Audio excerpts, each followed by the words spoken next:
going to lock in here. Is it a Kellen Renata angle? I think a Kellen Renata angle sounds pretty good. Yeah, because they are, outside of, you know, the Ezreal poke, all short range. Very different look on the Renekton. Let's see how it's going to go as we dive onto the Rift for game number 3. How that one's going to go? Yeah. It's going to be very interesting. Kingen not going to have as much fun in this matchup as you do in a lot of other Renekton matchups. Showmaker, though, I saw that Gathering Storm. He is ready for late game, which is an interesting decision if you just look at these drafts at face value. You see the Renata, you see the Vi. But I do think that these type of compositions, they always have an out if they can just get a pick. The problem is that just getting a pick into Poppy and Morgana is going to be exceptionally hard. And I think there will be a bit of a microscope on Kellen. I'm really struggling to say words correctly. It got to me earlier as well. Yeah, I don't know what it is. Maybe it's the eclectic series we had earlier. Kellen hit by a pot shot. And Lucid once again going for a little bit of something. Because pretty perfect positioning here. Is he on time? As they look for it. Yeah, he's going to get out. And that is going to completely diffuse the situation. Great timing, like you were saying, from Cuz to get himself up here. Might be a Grump that he misses out on.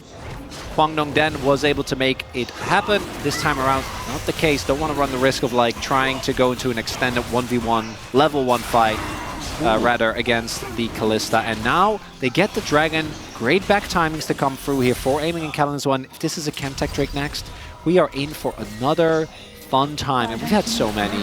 Oh, it is. There we go. Oh, it's. I think it's a guaranteed cloud. There's even more pressure on that. Lucid is also taking the top side as we speak. Yeah. Ooh, okay, Kellen. Possibly in a little bit of trouble as Cuz is rotating over. Binding is going to connect onto Kellen, who bails himself out, but it's not going to be enough. There is first blood going over to Cuz. Perfect timing on the gank. This Bulldog, he doesn't have his ultimate, does have flash. And he reads it. He's dashing out of there. Unbinds the soul, but not anything he needs to worry about. Aiming. Nice dodge, but Leaper is able to answer very, very well there. Yeah, he is Sheen. That's a, it's a bit of a spike. And so far in this series, it's 50-50, and we'll see whether it's actually going to come out on top or not. In terms of giving him gold, the plan is working. Oh, yeah. Okay, he's up 1,000 gold. That's the second Dragon of Please, for Atlas. For Atlas! There it is. I mean, look, I didn't even look. I just knew. We knew it was going to be a Cloud Soul. It was just a matter of time. As Quandong Freaks, they're going to even out the bubs.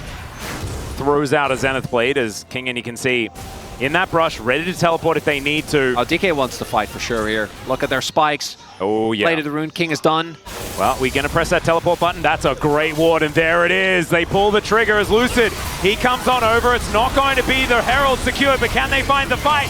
Is the question as King just walks past Handle. He wants Leaper as in goes Bulldog, but out he goes immediately afterwards. It's now Dudu that's tanking up the whole team, and finally, Aiming's able to get the first for D+. But trading one kill for the Herald, maybe you're kind of okay with that on Quandong's side. They can find it. It's definitely important as now Kingen, he's going to rotate over. Callanan aiming in the area. True Shot Barrage doesn't really find the mark, and they let the Dragon reset.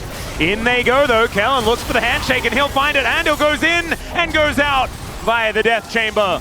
There's now Bulldog. He's dashing around trying to find his opportunities. Slice and Dice gets Kingen out of there. They look for a bit of a reset. Yeah, exactly. So Bulldog, he picked up the eye. That means that he's able to just take this one down. Kingen able to shove another wave in. Quandong Freaks get control of the Dragon. Lucid hits level 11. He's going to move on down once again. And we've got another fight. Aiming's back, though, as Bulldog doesn't quite find that one. He snaps back. Another handshake is good. There's a seismic shove as Steadfast Presence means Lucid can't really do anything. And Helicopter Poppy looks pretty cool, but isn't actually able to do anything. And there is that soul point. And there's the knock-up. The double on the seismic shoves into the backline. Goes Kingen and buys all the space. But Bulldog, it's his turn to react. He finds Showmaker. He also finds Kellen. And Aiming's able to turn it with the help of his friends in the end. But it was very close to a turnaround. Still this time, a fight is brewing, Atlas. Yeah, Showmaker could be in trouble here. We'll see whether he does step up as Lucid. He walks in. The Zenith Blade misses, though. That's actually massive, and in goes Lucid. He's maybe a little bit too far forward, but they get the double knockback. There goes Lucid though. That's going to start the fight off in the right way for Quandong Creeks, but now it's all falling apart. Is the bailout going to come through? The answer is no, but Kingen is a big old crocodile, and back comes Showmaker. Seismic shove eaten by the Black Shield, and there's the slice, the dice, the domination, and the triple kill for Kingen. And that is going to be a full-on ace, Atlas, for DK. For the Dragon, especially now that there's no teleporter Bulldog. Gets the knock up onto Showmaker here. He gets the Seraph Shield. There's the flash over, and Bulldog just solo kills him. That's one way to get it done as the Quandong Freaks, they're back in, and now it's their turn to possibly go for a Baron. Oh, Lucid is still alive. This is a big risk, but they want to try and go for it. And Bulldog, am I hearing some Chovy chants in the background? Finds the 1v1. He'll have to snap back eventually, but this is going to be a guaranteed Baron. And there it goes. Solar Flare doesn't find too much good. Knock up True Shot Barrage onto the Crocodile that just got a triple kill, but now he's below half health. Yeah, just play for Soul. I would like Showmaker to maybe... Oh! They've found him! The Seismic Shove pops him back. He does find the ulti though as Bulldog. They will not give up. The hostile takeover too good as well. As Kingen trying to keep himself alive. The heroic charge. Kingen's out of there. They managed to get the kill onto Leaper as well, and the damage has been removed. Lucid tries to get in on top of Andil. He's not offering anything back as Showmaker's throwing rocks all over the place. The cloud! And they thought Kingen had have gone back. If Cuz can get a crazy steal, Bulldog should be able to finish his IE at that point. Well, they're just looking for any target here. The handshake does bring Andil back. Again, it's a late Black Shield as he's taking a lot of damage. They change their focus to Leaper, and the bottom lane is eviscerated immediately. Teleport coming in from Kingen here as well. He's on barely any health, but Bulldog is going to get caught by the W. The Ruthless Predator has never been named so well as Kingen dives on in. And Dudu, he's the last man standing. D+ Kia just destroyed them. And if it's only Dudu standing, they can chew through him without a problem.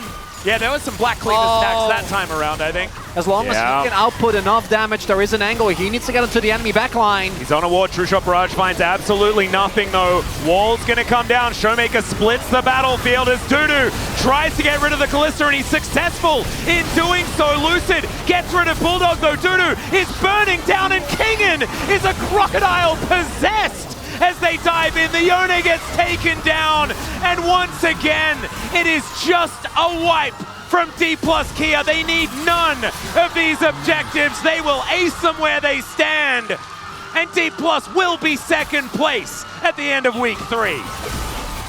A riveting series, Atlas.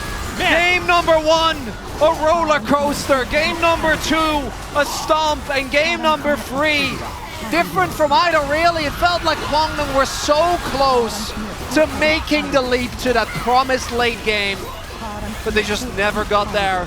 And DK gonna go up to 5-1.